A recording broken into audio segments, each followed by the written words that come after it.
something positive to say about vagabonding, it's that you get race cars and breakfast and video editing all from your table. Pretty sweet. CHP Garage. Here we are, day 4. Pretty wild to be at this point already. A lot of long days and long nights to this point. Feeling pretty tired. Body's definitely feeling it. But we're going to try and do our best today.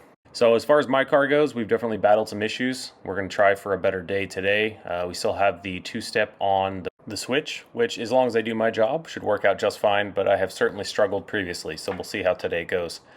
My goals for the rest of the week is just complete. I would love to see like a high 10 out of the car. I know it's capable of it. There's a lot of suspension settings I haven't really gotten a chance to even play around with because I've been troubleshooting other things. So we'll see how that goes. I was excited prior to showing up to Medford that I would run my best times here. When I had my Cobra, I ran here before a few years back and I ran a 10.7, which was the fastest at the time I'd ever run in that car. Unfortunately, the forecast showed rain and they're going to cut it to an 1/8 mile, so no quarter-mile passes today.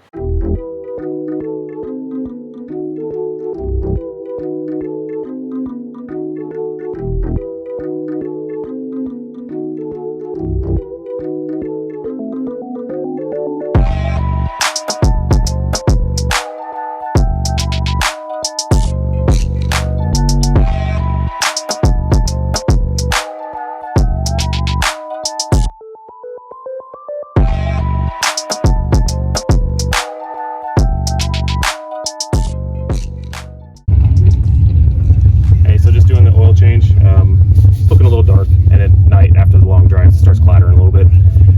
It still has good oil pressure, so I'm not really worried about it, but figured I had the oil, have the capabilities to do it, have a little bit of time, might as well. So we're putting a new oil filter, checked all the valve springs, checked the rocker arms, everything looked good. So no broken valves or anything, or springs. So we're just gonna throw it all back together, and then I think we're gonna be up sooner than later. So catch you then.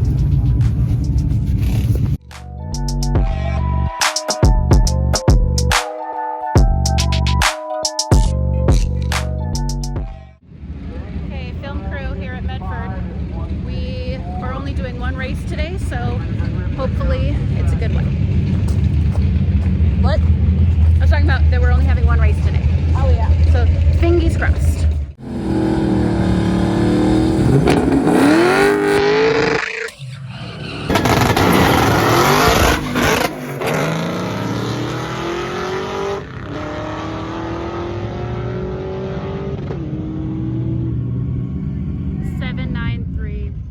Let's talk about all the things. So let's just recap every adventure we've had in most of these locations.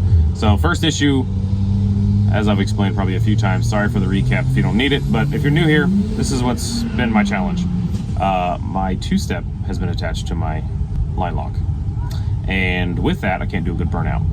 And then I adjusted my brake bias so that I had less brake in the back and more brake in the front. Well, I think I went the wrong direction. I put more brake in the back and less brake in the front. So when I would pump my line lock, I was pushing through my line lock. So multiple times I went up there and I'm like, why am I pushing through my brakes?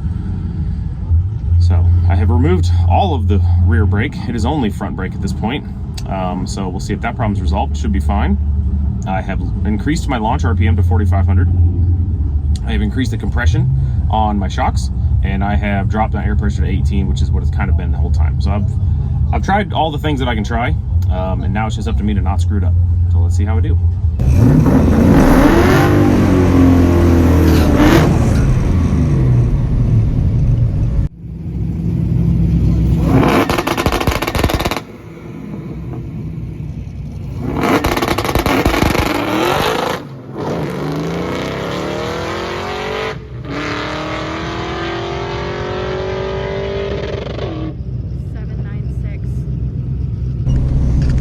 You already know, I'm pissed.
doing the burnout?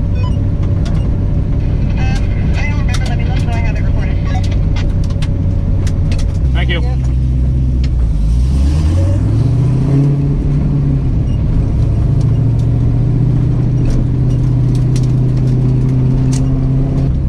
I do not see any smoke. Yeah, I don't think I'm getting enough wheel speed.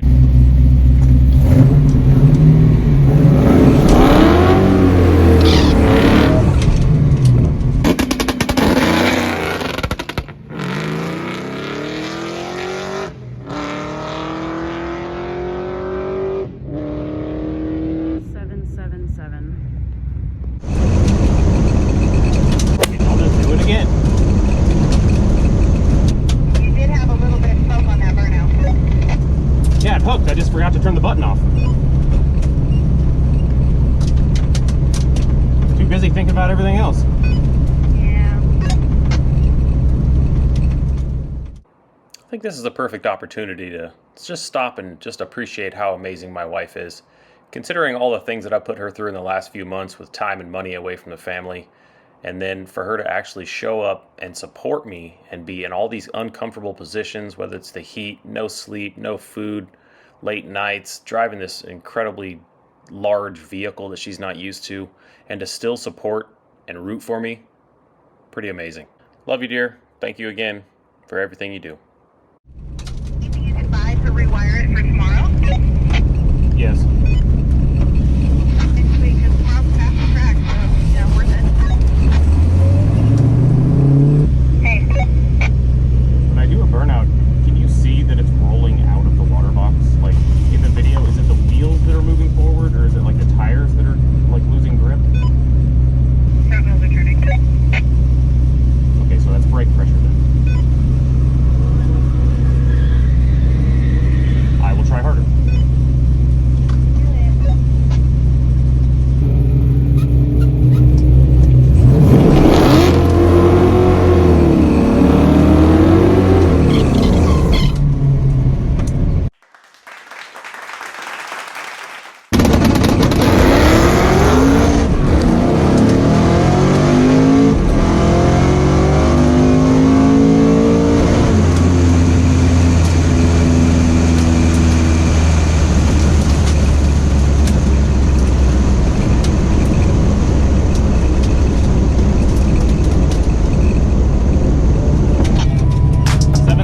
Is that what it was? Alright, let's leave. Hey, you gotta say one thing for this car. Hot lapping it, it does not care. Pretty impressive though. Coolant temps are 203, 204 by the end of the run. The manifold temps are only 115. They're coming down right away, so that pump is just kicking ass. And it's hot. Thank you. Thank you. For a 4-door. I just looked at one of these on. I want one of these, but shit, you can't afford a 2-door anymore. That's right. Yeah, when I bought this, I said I could buy a 2-door and do nothing to it, or I could buy a 4-door and do what I want. So I'm happy with it. It's been no problem. There's a 60, I don't know what it is, but there's a couple 4-doors on Marketplace right now. The one was $6,500 bucks. 6,500? Is that thing in really great shape or what? Should be about original? $3,500 car. Yeah, I paid $4 for this. So yeah. Although it was a totally different color and kind of a basket today.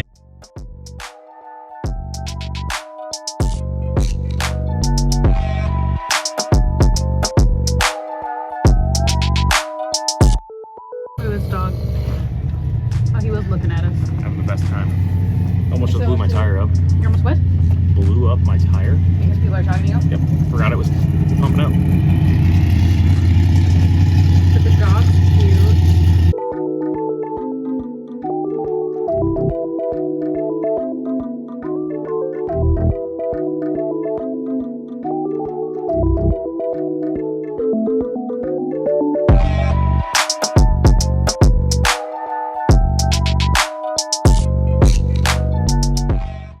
All right, so 4th day, 4th track, Medford. Had to run, I don't know, what is this, 5, 6 runs, something like that. I see 4, but I think it was 5 because I don't think I even got one of them. Anyways, say hi. Hello. Hi, Lo. So, I was having a hard time all day. I've just been off my game. So basically, I had to fight to get a 739 at 100 miles an hour. But I waited so long during the day because I went so many times that cars with street tires were ripping up all the prep. So by the time I figured myself out and all my issues, there was no traction really to be had. So did the best I could, 7.3. You know, I'm gonna place probably 5th, maybe 4th. But, you know, we still got tomorrow. So we'll see what it brings. We're gonna drive to Napa, 2.5 hours away. For us, probably like 3 or 4 hours. All the reasons why. I'm gonna work on the clutch switch tonight. No matter what time we get in, I need to get that fixed because there's too many things to do on this shifter.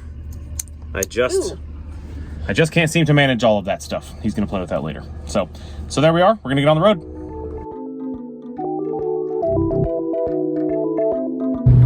Boy, look at this sky.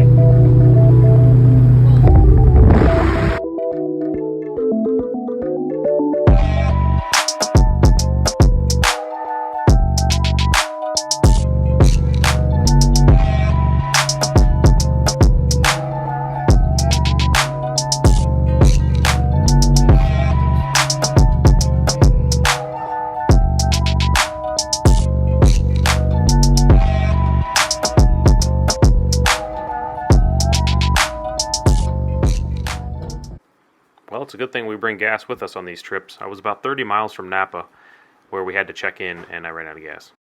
I believe these folks were either assisting or watching a water pump replacement. I needed parts, but Napa was closed, so we had to go to AutoZone and I got the clutch switch.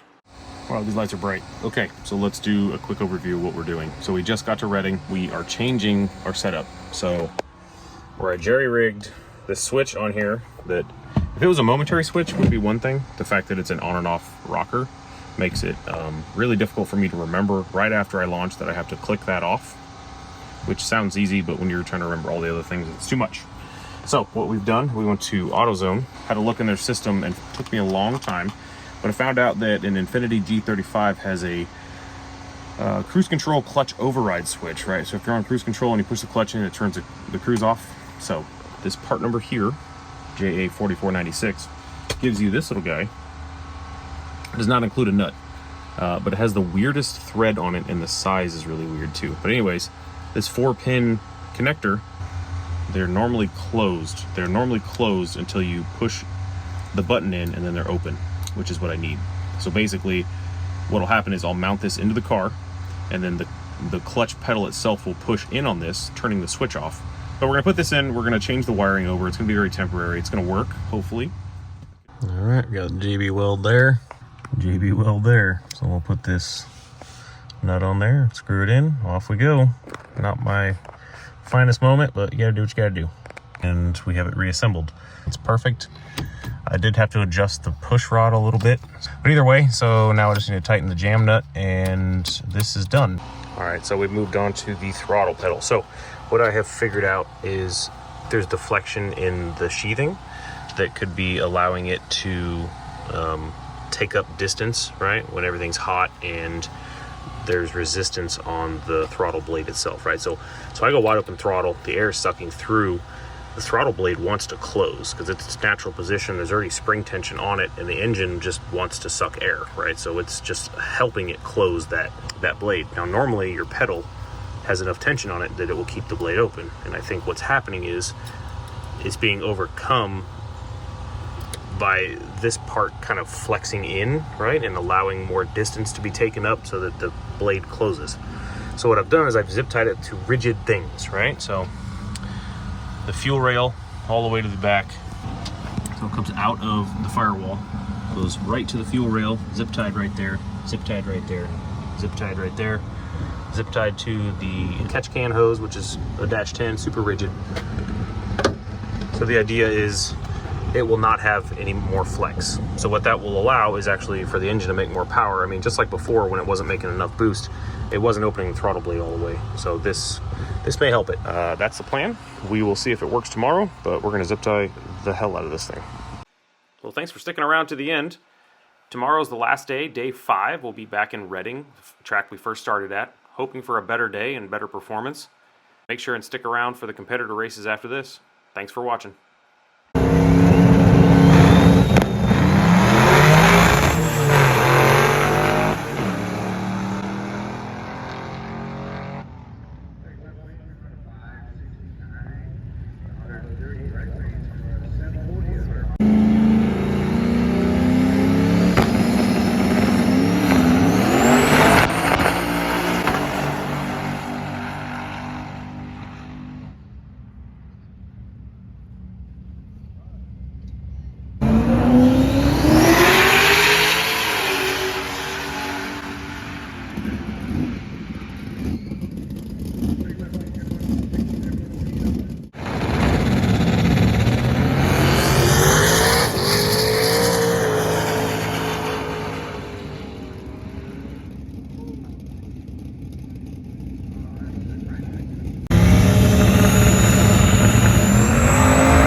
679 for the red Mustang.